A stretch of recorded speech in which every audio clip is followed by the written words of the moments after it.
Tom Stavinhoa here in Needville. I grew up about 5 miles from here in Fairchild. My dad was a farmer there, and I was the last of 5 boys.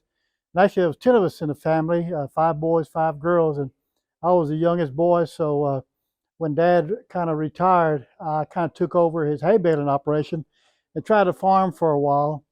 And I was also teaching school at the same time, and teachers working 180 days a year had another 180 days to do something else. So I was going to bale hay, do a little farming, and I got into the insurance billings, selling homeowners insurance. The agent had retired, and it's a farm mutual company and a small company. And anyway, I had good success selling insurance, teaching school, baling a little hay.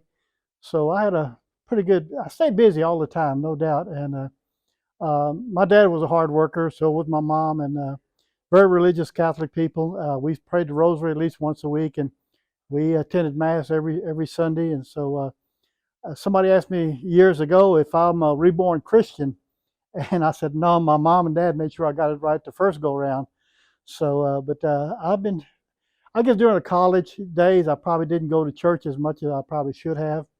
But other than that, I think I've stayed pretty devout to the Catholic faith, and I've enjoyed my life. I taught school, started off at Alvin at the junior high over there. And luckily, I had 2 brothers living in Alvin, both worked for the chemical plant. So I lived with one of my brothers 4 nights a week, and then came home on weekends. And then that was in 1970, I started teaching. In 75, I got a job in Rosenberg with Lamar School District, and spent the next 25 years with Lamar School District. So still baling hay during the summertime, and selling insurance. And I think it was in '99 when I turned 55, and I had 25 years of teaching. It had to be 35 years of teaching, and so 30 years of teaching. Yeah, that's what it was. 30 years of teaching. I was 55, and that equaled 85. And with those 2 combined, I could retire. So I said, heck, I'm going to just sell insurance and bale hay. And sure enough, about a year later, a lot of people were disgusted with the county commissioner we had. And I was asked to run for commissioner, and never thought I had a chance, because the guy who was there had been there 12 years. He was running for a 4th term. And lucky enough, I won that election. And at that time, there was no Democrat running. So when they had the primary in March, I was automatically in for 9 months away. I was going to be a county commissioner. It worked out really well. I got rid of my hay equipment, and I made the county commissioner my full-time job, which it is. I mean, it's 7 days a week when you're a commissioner, because you get called upon no matter what happens in the county. There's somebody's going to call you about that incident. But anyway, I think it was in '01. I became commissioner in '09. I got voted out by the Democrats, and since then I've been still piddling with the insurance business, and no more hay baling. And I got my cows, and I've always been involved with the Knights of Columbus, and here at the St. Michael's Church. I've been a lecturer, a rosary leader, altar boy. I still serve, help Father out. Matter of fact, he called me this morning, asked me if I would help him with the service tomorrow for a funeral. And anyway, I'll be assisting Father tomorrow with a funeral mass for a KC member that passed away here a while back. But anyway, been really active with the KCs, the Rosenberg Rotary Club, the Neeville Harvest Festival, and just I like to be involved. And I don't particularly like going to a meeting. I like participating in a meeting, and just I don't like just sitting there and not take part. So I try to stay active. My health has been really good. Can't complain. My knees kind of bother me from time to time, but other than that, I'm able to give blood every 10 weeks or whatever it might be, and that's my doctor's checkup. As long as my blood pressure is good, I feel okay. And but I'm fortunate to have such a healthy life. Don't take any kind of medicine. Haven't taken aspirin in years. So again, I'm really fortunate that God has blessed me with very good health, and I'm able to get around. no history of cancer or heart problems in our family. So I feel like I'm gonna live for quite a while, and so I don't want to be one who just sits around the house, does nothing. And I enjoy my cows.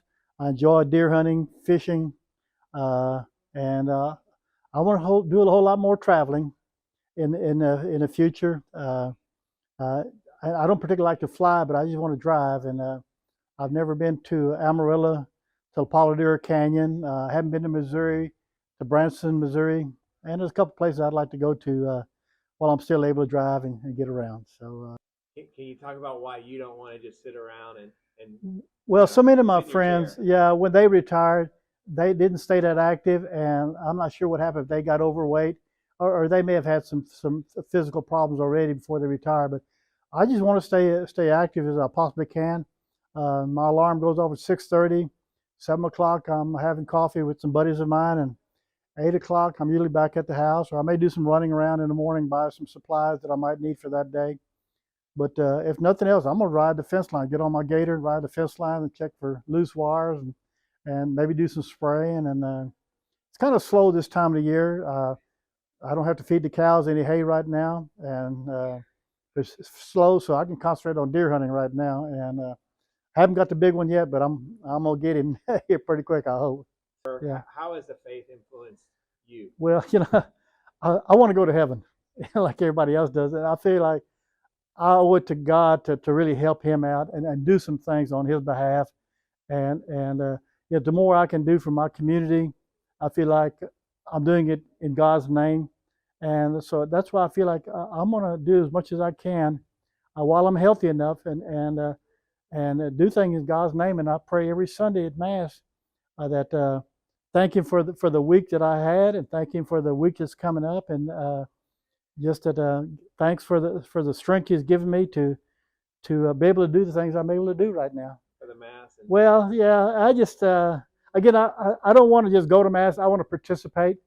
And I guess I was 9 years old when I started being an altar boy, and I used to love Father Pekar because he would let us drink the wine after Mass was over. If there's any wine left over, we got to drink it.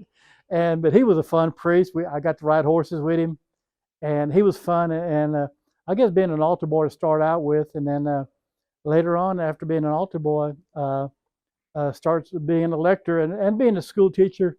I don't mind getting in front of a crowd and talking. So I became a lector and rosary leader. And again, like I said earlier, Father had asked me to help him with the Mass tomorrow.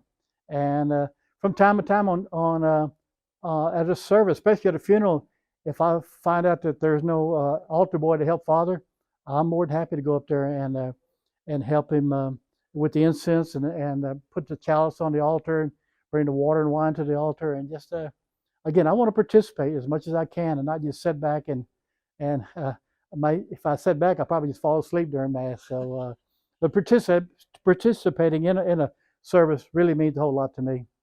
Okay, thank you very much. Okay.